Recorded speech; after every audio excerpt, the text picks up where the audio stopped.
Hello, Halfbright. Welcome back to the Loft, where your heart gets to unclench, your thoughts take their shoes off, and your inner critic is gently escorted to the please take a nap corner. Sit, settle. Troubles melt like lemon drops here in the Loft. Let's begin.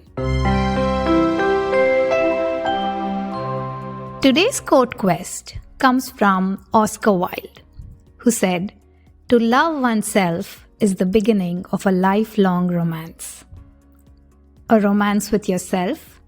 Honestly? Well, yes, that may be the healthiest relationship you'll ever have. Because it's the only one you're guaranteed to be in 24/7 forever. But here's what makes self-love so tricky. We're taught to be kind to everyone except ourselves. To hype up our friends, but not our own hearts. To forgive other people, but replay our own mistakes like an emotional blooper reel. Yet, Wilde is pointing at something simple and revolutionary. The relationship you build with you, how you speak to yourself, comfort yourself, stand by yourself, shapes everything else. So self-love isn't a luxury. It's your operating system. Upgrade that and every app in your life runs smoother. And today, we're going to explore how to do that. With some magic, some science, and a little impossible thinking. Alright, for our weekly mental workout now. So today's mind gym workout is called Finding the Inner Bestie. It's shockingly simple, but we underestimate it so much that I'm convinced it should count as a superpower. Here's how it works. 1. Think of something you messed up recently. A test, a friendship moment, an awkward sentence you said out loud that your brain keeps replaying like it's the season finale. Now step 2. Ask yourself one question. If someone I cared about deeply, like my best friend, for example, did this, what would I say to them? You'd comfort them, not crush them. You'd reassure, not roast. You'd say, "It's okay, everyone messes up. You tried your best. You're allowed to be human." Now step 3, say that to yourself. Even if it feels weird, especially if it feels weird. Because the goal of this exercise isn't perfection. It's to reroute the automatic negativity inside your head. Your inner critic won't magically vanish, but your inner kindness, that can grow strong enough to stand right beside it. And offer a gentler truth. That's finding the inner bestie. Small, soft, life-changing. Alright, welcome to Breakfast with the Impossible, where we nibble on ideas that seem ridiculous until your heart says, "Wait, what if?" So today, Dr. Masaru Emoto's water experiment. So Dr. Emoto suggested that water, yes, the ordinary liquid casually sitting in your cup, responds to thoughts, words, music, and emotion. So as they did this experiment, positive words like love, gratitude, compassion had the water forming beautiful symmetrical crystals. And harsh words like "you're worthless, I hate you" created chaotic, jagged shapes. Basically, even molecules care about tone. Now here's where it gets interesting. Your body is about 60 to 70% water. So if water listens, what is everything inside you hearing from you?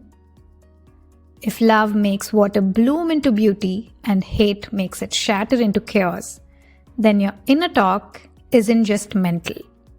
It's molecular. It's physical.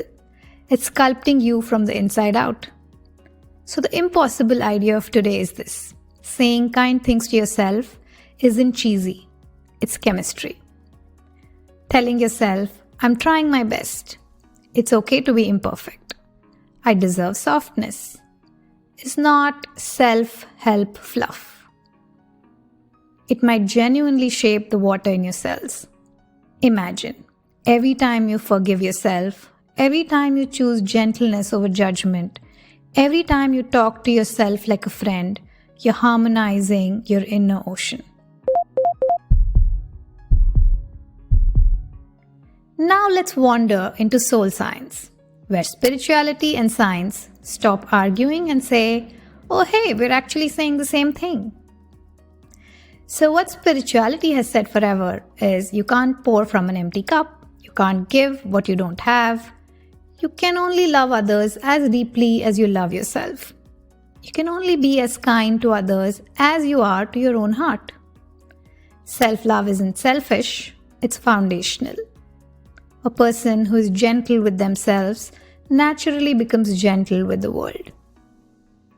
And now science chimes in and says, exactly, here's the brain map. So self-love activates the prefrontal cortex, the part of your brain responsible for calm thinking, self-awareness, emotional balance, and wise choices.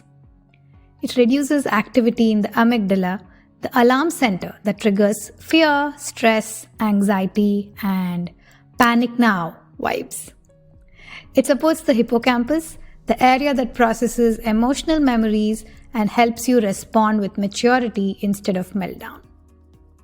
So when you treat yourself with kindness, your brain releases dopamine, the feel-good, keep going, you're safe neurotransmitter. This forms a feedback loop.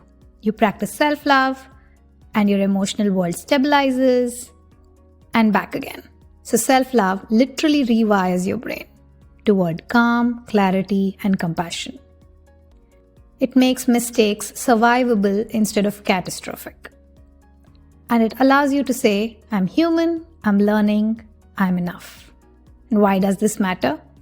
Because this just doesn't change your brain. It changes your life, your relationships, your entire presence in this world. So self-love is how you stop surviving and start living. It's how you open your heart to yourself and then to the world. Okay, I can't sit here any longer. I have to say this. I don't know why this is so hard for you humans. You refresh your apps, update your devices, dust your shelves, recalibrate your Wi-Fi routers. But your opinion of yourself? Oh no. That stays fossilized in emotional amber from age 11. Here's my cosmic 2 cents. You're not supposed to feel like you love yourself all the time. That's chemistry, unreliable, drifty. What matters is how you treat yourself when you don't. In deep space, we call that maintenance mode. Systems act weird, you stabilize them. You don't yell at the spacecraft for wobbling. You adjust the thrusters and keep moving. And another thing, stop waiting to deserve kindness. None of the galaxies I've met waited. The ugly ones, the lopsided ones, the ones that looked like cosmic noodles, they all glow anyway. Not because they're perfect, but because that's literally what light does. It shines.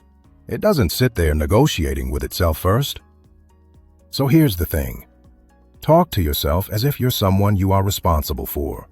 Not someone you have to adore, not someone you have to hype, just someone who deserves functional care.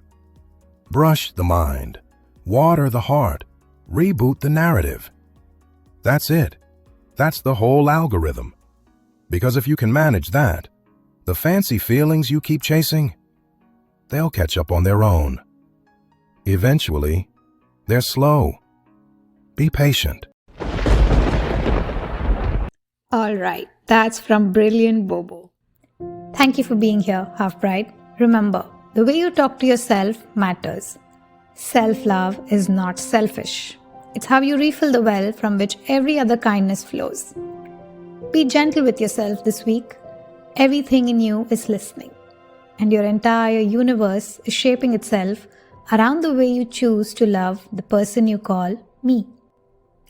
If you know another Halfbright who needs this cozy corner, send them upstairs.